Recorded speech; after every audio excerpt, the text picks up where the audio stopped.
Good morning students. आज हम लोग एक्सरसाइज 4 स्टार्ट करने वाले हैं। एक्सरसाइज 4 का नाम है एक्सपोनेंट एंड पावर्स। ठीक है, तो एक्सपोनेंट एंड पावर्स क्या होते हैं? आप लोगों ने सेम नंबर का मल्टीप्लिकेशन काफ़ी बार किया होगा, जैसे कि 2 मल्टीप्लाई 2। ठीक है, यहाँ पर क्या है, सेम नंबर, ये 3 बार यहाँ पर 3 टाइम्स क्या आ रहा है, 2 आ रहा है, तो यहाँ पर 3 टाइम्स आपने 2 का मल्टीप्लिकेशन किया है। ठीक है, अब इसी तरीके से 5 मल्टीप्लाई 5, ठीक है, इस तरीके से मल्टीप्लाई तो आप लोगों ने किया होगा, लेकिन इसे हम लोग किस मतलब और कौन से फॉर्म में लिखा जा सकता है? तो यहाँ पर हम लोग देखें तो 2 कितने टाइम्स आ रहा है, 2 यहाँ पर आ रहा है 3 टाइम्स। ठीक है, तो यहाँ पर बेस क्या है, किसका मल्टीप्लिकेशन हो रहा है, 2 का मल्टीप्लिकेशन हो रहा है, तो यहाँ पर हम लोग 2 लिख देते हैं। और कितने टाइम्स हो रहा है, तो 3 टाइम्स हो रहा है, इसका मतलब हम लोग यहाँ पर इसके ऊपर यहाँ पर क्या लिख देंगे, 3 लिख देंगे। ठीक है, तो मैंने क्या लिखा है यहाँ पर 2, और 2 के ऊपर यहाँ पर क्या लिख दिया, 3।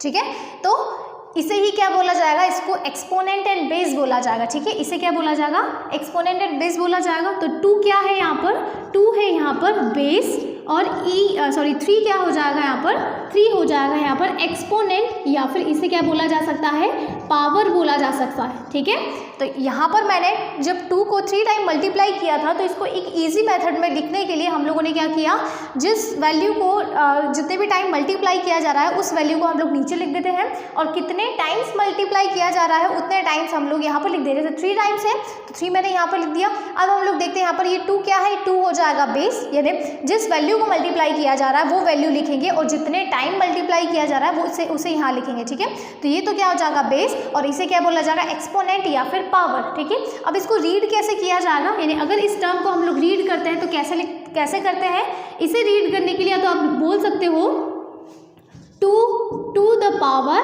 3, यानी कि 2 के ऊपर कितनी पावर लगाई गई है, 3 पावर लगाई गई है। ठीक है, यानी 2 के ऊपर कितनी पावर लगाई गई है, 3 पावर लगाई गई है, या फिर 2 to the exponent of the 3, यानी कि 3 क्या है, उसका एक्सपोनेंट हो जाएगा। ठीक है, अब इसी तरीके से जैसे मैंने ये लिखा 5 को 2 टाइम मल्टीप्लाई कर रखा है, तो यहाँ पर बेस क्या हो जाएगा, 5 हो जाएगा।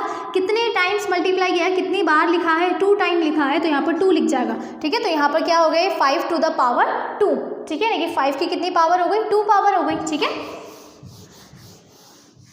यहाँ पर हम लोग आगे देखें, इसी तरीके से और भी काफ़ी सारे नंबर हो सकते हैं। ठीक है, जैसे कि मान लो 16 मल्टीप्लाई 16, ये कुछ दिया गया है, तो यहाँ पर हम लोग 16 की पावर 3 लिख सकते हैं। ठीक है, इजीली हम लोग 16 की पावर 3 लिख सकते हैं, या फिर अगर यहाँ पर हमसे बोला जाए कि 16 को हमें 2 की पावर में लिखना है। ठीक है, यानी 16 को ऐसा क्या लिखा जाए कि वो 2 की पावर कुछ हो जाए। ठीक है, तो यहाँ पर अगर हम लोग देखें तो इसे एक पावर फैक्टराइजेशन मेथड होता है। ये पावर जैसे एलसीएम लेते हो, किस तरीके से लेते हो एलसीएम, 16। ठीक है, तो यहाँ पर 2, सबसे पहले 2 का देखते हैं, 2 से कितने बार डिवाइड होगा, 8 टाइम डिवाइड होगा, तो 8 हम लोगों ने लिख दिया। अगेन 2 से डिवाइड होगा, कितने टाइम होगा, 4 टाइम होगा। अगेन 2 से डिवाइड होगा, कितने टाइम, 2 टाइम, और अगेन 2 से होगा 1। ठीक है, तो ये कब तक हमें डिवाइड करते रहना है, तब तक कि यहाँ पर नीचे 1 ना आ जाए। तो ये कितने टाइम्स हो गया, यानी कितने टाइम 2 से डिवाइड किया, 1 2 3 एंड 4, यानी 4 टाइम डिवाइड किया। इसका मतलब 16 की जगह हम लोग क्या लिख सकते हैं, 2 की पावर 4 लिख सकते हैं। ठीक है, इसी तरीके से जैसे 2 का किया है, वैसे और अदर नंबर्स का कर सकते हैं। जैसे कि हम लोग डायरेक्टली एक्सरसाइज 4.1 पे चलते हैं। ये सिर्फ एक बेसिक टर्म्स है एक्सपोनेंट को सॉल्व करने के लिए। यहाँ पर हम लोग देखें तो एक्सरसाइज जो 4.1 है, इसका जो फर्स्ट क्वेश्चन है बहुत इजी है। इसमें सिर्फ बेस और एक्सपोनेंट बताना है कि बेस क्या क्या हो सकते हैं, एक्सपोनेंट क्या क्या हो सकते हैं। तो फर्स्ट लिखा हुआ है इन द एक्सप्रेशन 3 की पावर 7 है। फर्स्ट क्वेश्चन ही क्या दिया गया, 3 की पावर 7। इसमें ये बताना है कि इसमें बेस कौन सा है और एक्सपोनेंट कौन सा है। ठीक है, तो जैसे कि मैंने बताया, ये जो नीचे वाला टर्म होता है इसे बोला जाता है बेस।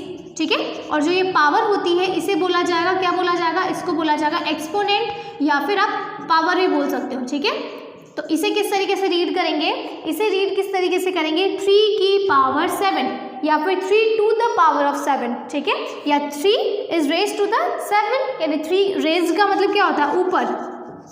ठीक है, रेज का मतलब ऊपर उठना, तो 3 के ऊपर क्या है, 7 की पावर है, तो कैसे बोल सकते हैं, 3 raised to the 7, यानी 3 raised to the 7, या फिर क्या बोला जा सकता है, 3 to the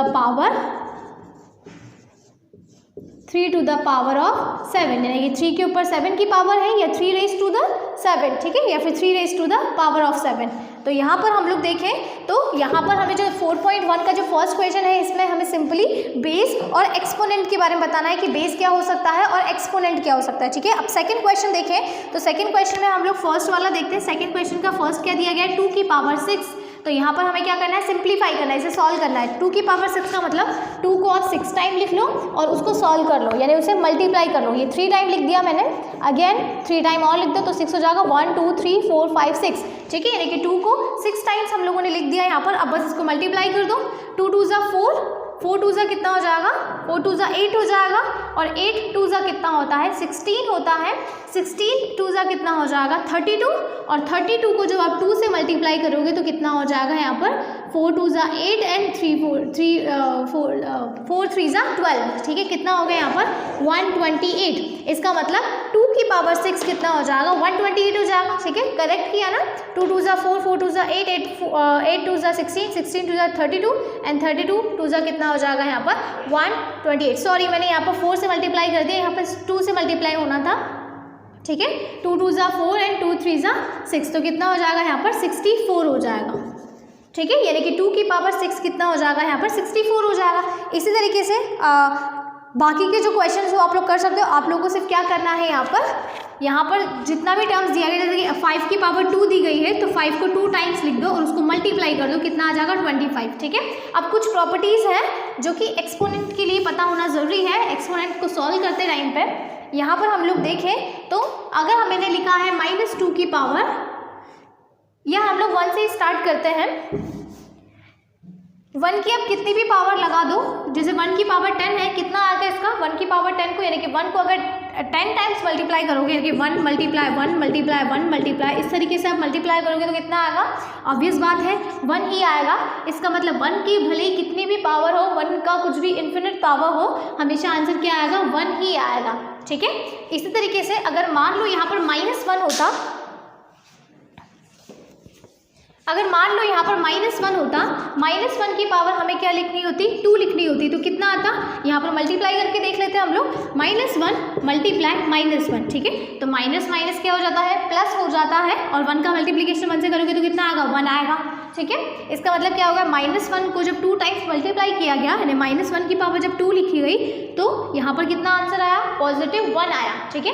तो इससे क्या कंक्लूजन निकलता है, इससे ये कंक्लूजन निकलता है कि अगर -1 की पावर कोई इवन नंबर है, ठीक है, -1 की पावर कोई इवन नंबर है तो +1 आता है, और अगर -1 की पावर कोई ओड नंबर है तो यहाँ पर कितना आएगा, हमेशा -1 आएगा। समझ में आया सभी को क्या बोला, अगर -1 की पावर यहाँ कोई इवन नंबर है तो यहाँ पर +1 होता है, और अगर -1 की पावर कोई ऑड नंबर है तो यहाँ पर क्या हो जाएगा, हमेशा -1 ही आएगा, ठीक है।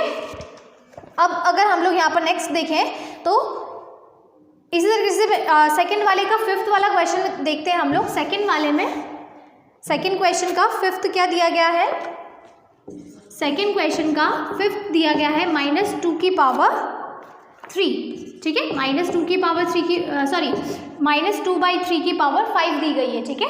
तो यहाँ पर आप लोगों को सॉल्व करना है। सबसे पहले आप ये माइनस का साइन देखो, तो मैंने बताया था क्योंकि यहाँ पर -1 भी है तो यहाँ पर माइनस की पावर कितनी दी गई है, ओड दी गई है, तो इसका मतलब जो आंसर आएगा वो हमेशा माइनस में ही आएगा, ठीक है।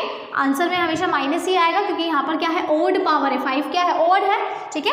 अब इसके बाद हमें क्या करना है, 2 को 5 टाइम मल्टीप्लाई करना है, तो यहाँ पर हम लोग 2 को 5 टाइम मल्टीप्लाई कर देते हैं। हम लोगों ने पहले ही माइनस का यहाँ पर डायरेक्टली आंसर कर दिया कि माइनस का तो माइनस ही आएगा, ठीक है। अब हमें सिर्फ 2/3 पे फोकस करना है, तो ये हम लोगों ने इसे 5 टाइम लिख दिया। इसी तरीके से 3 को भी आप 5 टाइम लिख देना, ठीक है। अब बस आपको आंसर निकाल करना है, 2 को 5 टाइम मल्टीप्लाई करना एंड 3 को 5 टाइम मल्टीप्लाई करना, तो जो आंसर आएगा वो क्या आएगा, माइनस में आएगा यहाँ पर, ठीक है, क्योंकि यहाँ पर माइनस के साथ कौन सी पावर थी, ऑड पावर थी, ठीक है। तो इस तरीके से आप फर्स्ट एंड सेकंड क्वेश्चन कर सकते हो। थर्ड क्वेश्चन में आपको इसे सिर्फ एक्सपोनेंशियल फॉर्म में कन्वर्ट करना है कि इसका एक्सपोनेंशियल फॉर्म क्या होगा, जैसे कि 6 को 5 टाइम मल्टीप्लाई किया गया है तो यहाँ पर क्या लिख सकते हैं, 6 टू द पावर 5, ठीक है। इसी तरीके से जैसे थर्ड वाला क्वेश्चन देखो, 2 टाइम्स लिखा हुआ है तो क्या लिखोगे, 2 की पावर 2, ठीक है। अब a कितने टाइम्स है यहाँ पर, a 4 टाइम्स है तो a की पावर कितना हो जाएगा, 4 हो जाएगा, ठीक है। इस तरीके से आप first second and third question आप लोग इजीली कर सकते हो। Thank you.